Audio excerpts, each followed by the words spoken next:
ام المومنین حضرت عائشہ صدیقہ رضی اللہ تعالی عنہ روایت فرماتی ہیں کہ رسول اللہ صلی اللہ علیہ وسلم کی عادت مبارکہ تھی کہ جب ہم میں سے کوئی بیمار ہوتا تو آپ اس پر اپنا دائیں ہاتھ مبارک پھیرتے، بیمار پر اپنا دائیں ہاتھ مبارک پھیرتے اور پھر یہ دعا پڑھتے۔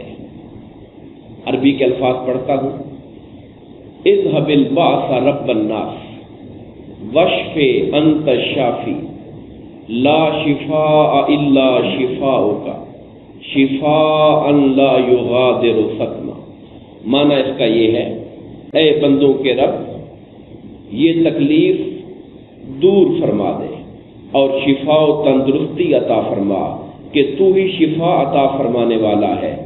مولا کوئی شفا نہیں مگر تیری شفا، جس کو تو شفا عطا فرمائے، اور ایسی شفا دے جو بیماری کو رہنے ہی نہ دے، مکمل ختم کر دے۔